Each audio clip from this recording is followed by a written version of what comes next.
안녕하세요. 자기만의 색으로 가치 있게 살아가길 연구하는 오은지입니다.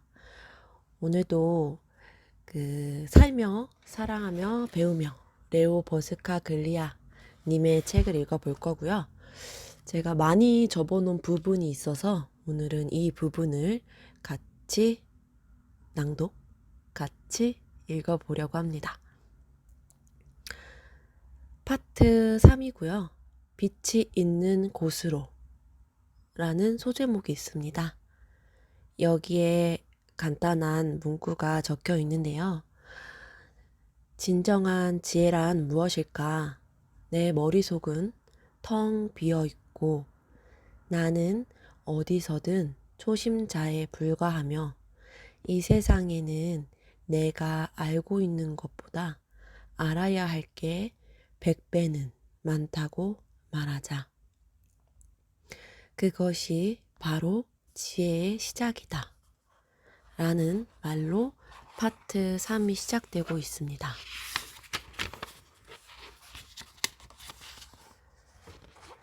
참을 수 없다면 피해라. 1년 동안 네팔의 어느 사원에서 생활하면서 알게 된 배움의 방법이 하나 있습니다. 그곳에는 훌륭한 일본인 스승이 한 분 계셨습니다. 너무나도 온화하고 너무나도 신비롭고 넘치는 미덕으로 빛나는 분이었습니다. 그분은 평생을 베풀면서 사셨는데 저는 그분을 떠올릴 때마다 나도 그렇게 살고 싶다는 생각에 사로잡히곤 합니다. 어느 날 저는 이 스승님과 함께 넓은 대나무 숲을 걸었습니다. 일본을 방문한 적이 있는 사람이라면 대나무 숲이 얼마나 아름다운지 잘 아실 겁니다. 그날따라 웬일인지 저는 말이 많았습니다. 제가 알고 있는 지식을 쉴 새 없이 늘어놓으면서 제가 알고 있는 게 이 정도입니다 하는 걸 스승님께 자랑하려고 무던히 애를 썼습니다. 이렇게 한참 신나게 이야기를 하고 있는데 온화하기로 유명한 그분이 갑자기 고개를 돌리더니 느닷없이 제 입술을 철썩 때리시는 겁니다. 저는 피가 나는 입술을 깨물면서 물었습니다. 왜 그러십니까? 그랬더니 그분이 벌컥 화를 내면서 이렇게 소리치시는 겁니다. 제 머릿속으로 그 더러운 발을 들여놓으려 하다니요. 저는 오늘 밤 이 자리에 오기 전에 여러분을 만나기 위해 깨끗이 발을 씻었습니다. 그리고 어느 누구의 머릿속에도 발을 들여놓을 생각이 전혀 없습니다. 오늘 밤에는 그저 여러분과 가만히 함께 이야기를 나누고 싶을 따름입니다. 제가 가진 것들 중에서 여러분에게 어울리는 것이 있으면 모두 가져가셔도 좋습니다. 어울리지 않는 것들은 그냥 놔두시고요. 다른 속셈이 있어서 그러는 게 아닙니다. 뭔가 꿍꿍이 속에 있는 것도 아닙니다. 그저 여러분과 함께 나누고 싶은 게 많고 그 일이 좋기 때문입니다.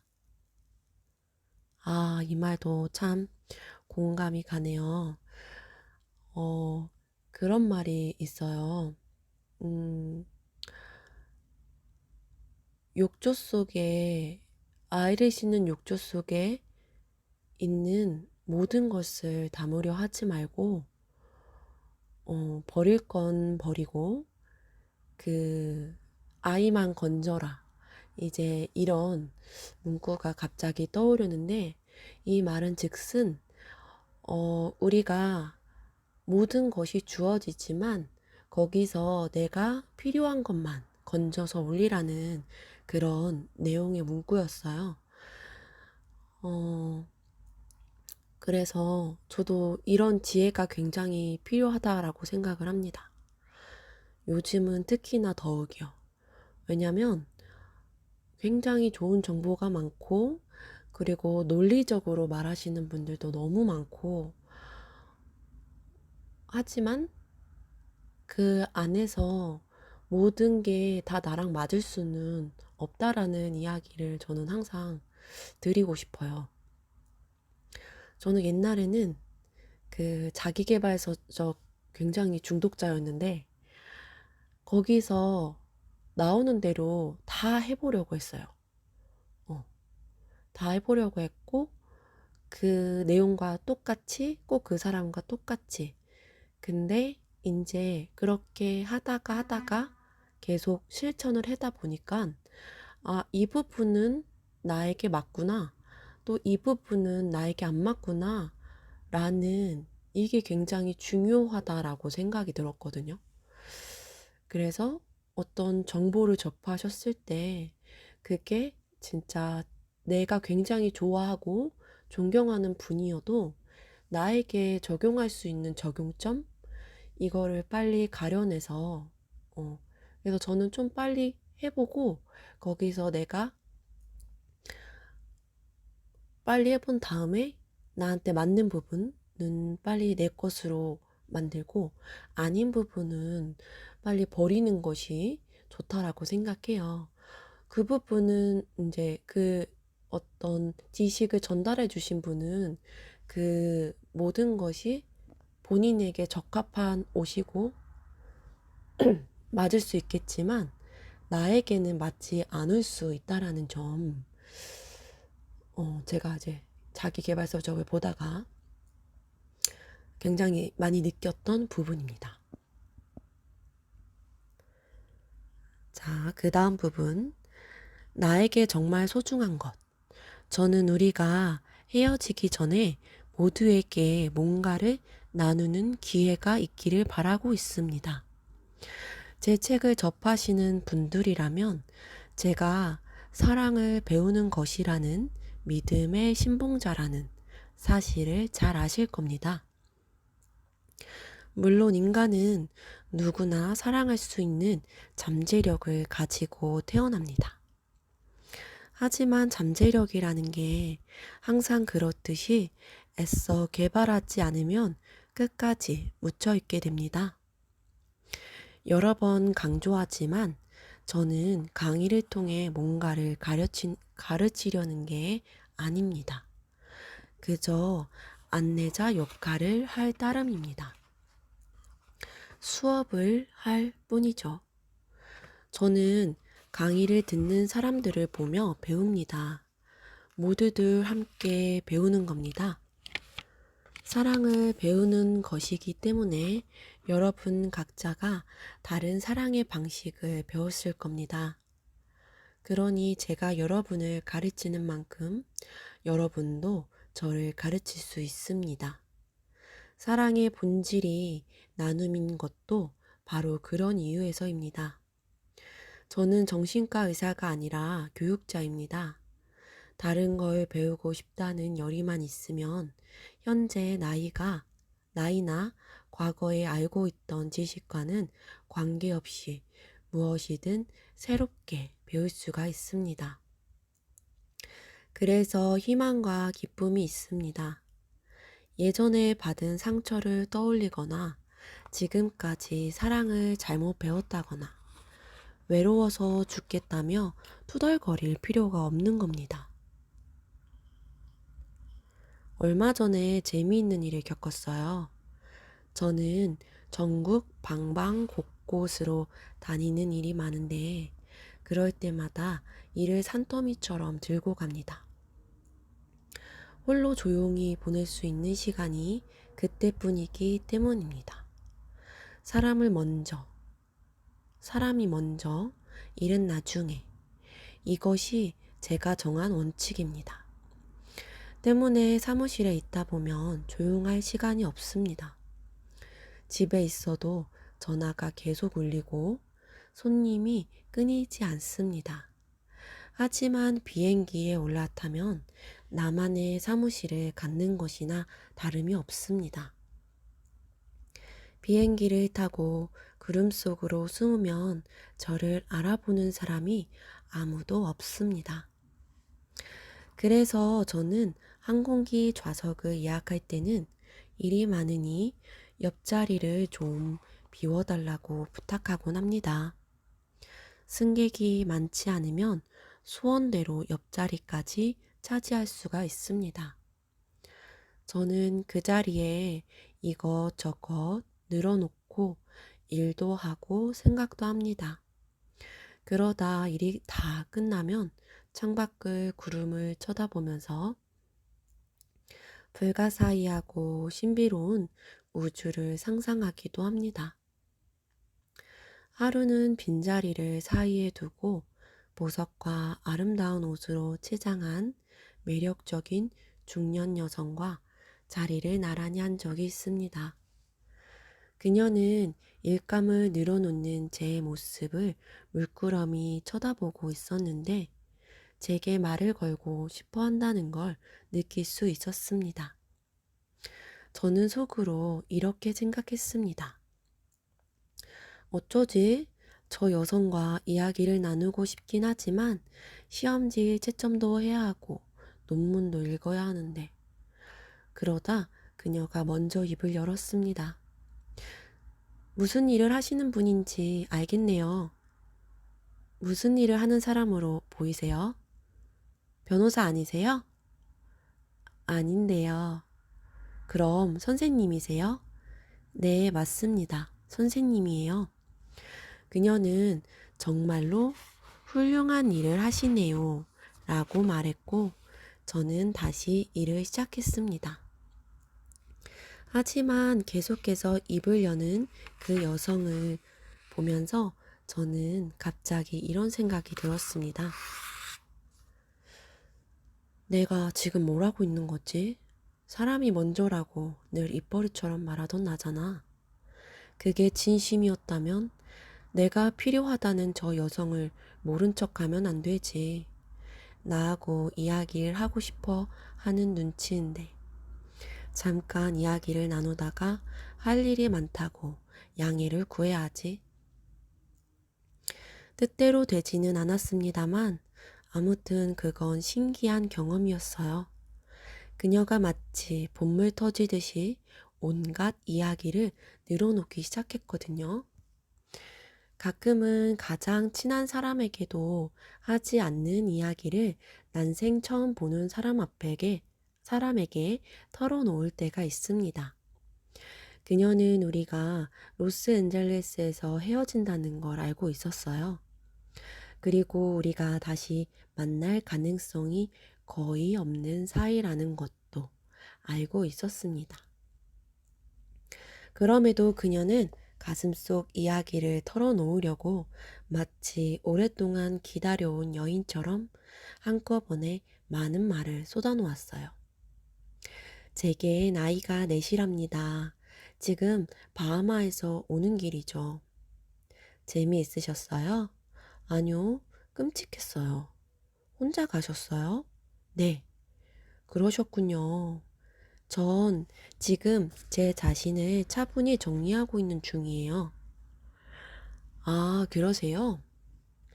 2달 전에 남편이 떠났답니다. 이 말과 함께 그녀는 자신이 살아온 이야기를 하나하나 털어놓기 시작했습니다. 저는 남편을 위해 인생의 황금기를 모조리 바쳤어요. 저는 이런 식으로 이야기하는 사람이 요즘에도 존재할 줄은 꿈에도 몰랐습니다. 정말이지 남편을 위해 제 인생의 황금기를 다 바쳤어요. 예쁜 아이들도 낳아줬고 멋진 집도 선물했죠.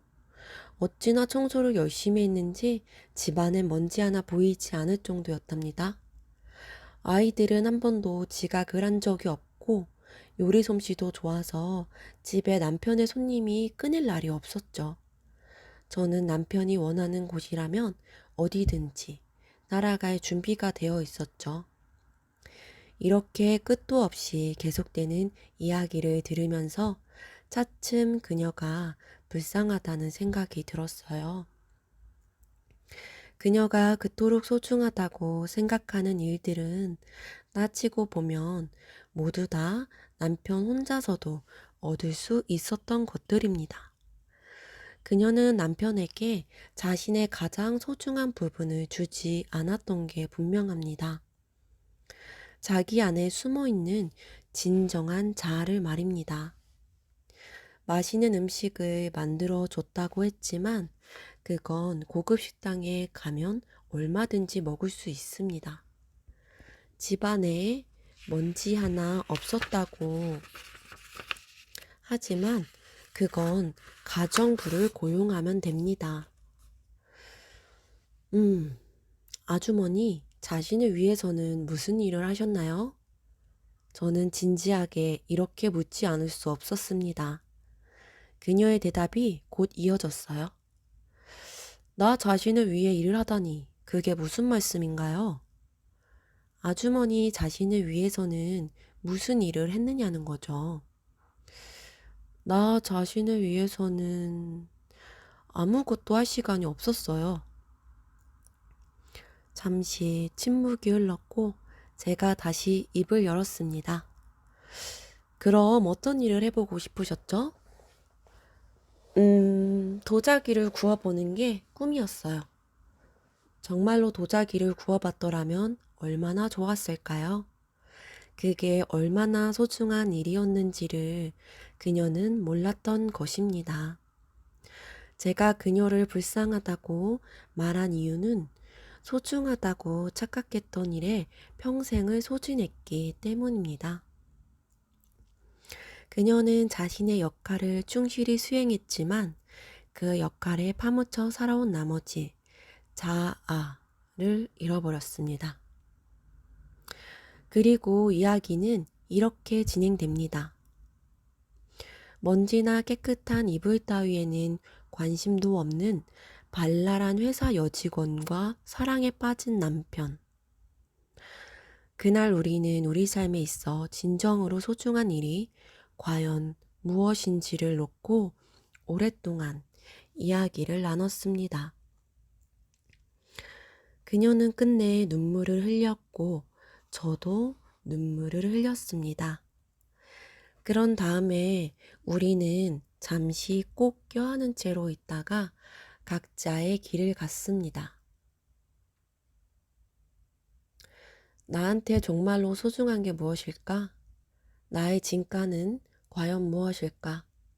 내가 진심으로 하고 싶은 것은 무엇일까? 이런 질문을 자신에게 한 번도 던진 적이 없는 그 여성과 저는 그렇게 헤어졌습니다. 아직도 이해가 안 되는 분이 있다면 조금 더 생각해 보기 바랍니다.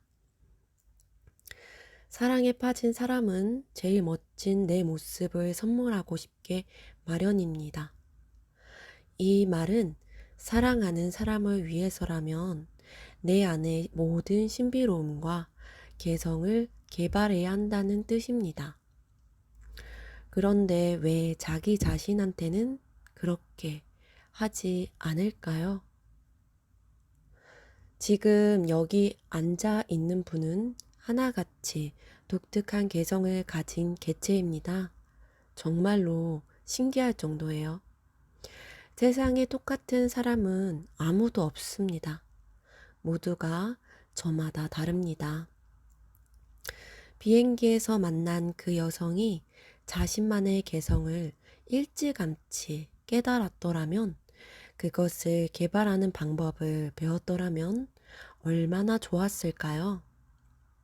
그 개성을 사람들에게 보이는 기쁨을 알았더라면 얼마나 좋았을까요? 인간에게는 한계가 없기 때문에 삶은 늘 즐거울 수 있습니다. 그렇기 때문에 늘 뭔가를 사람들과 나눌 수 있습니다. 하지만 그 여성은 자기 자신을 돌아보지 않고 사람들이 흔히 중요하다고 말하는 역할에만 충실하느라 점점 자아를 잃어갔습니다. 하지만 다행인 것은 나라는 존재는 영원히 잃는 게 아니라는 사실이에요. 잠시 사라질 뿐 언제든지 다시 찾을 수 있는 게 바로 자아입니다. 이따금 가슴이 휑하거나 속이 불편하거나 뭔가가 자기를 꺼내달라는 소리를 지르는 듯한 기분이 느껴질 때가 있습니까? 그건 바로 개성이라는 멋진 친구가 나 아직 여기 있어. 나 아직 여기 있다니까. 이 안에서 꺼내줘. 사람들에게 보여줘. 하며 소리를 지르기 때문입니다.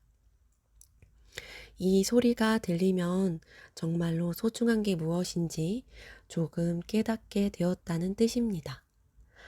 하지만 대부분의 사람들은 삶에서 정말로 소중한 것은 우리 인생 저 너머 어딘가에 있다고 생각합니다.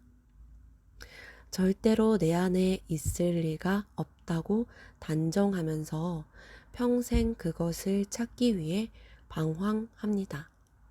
그런 게 결코 살아 숨쉬는 삶일 수는 없습니다.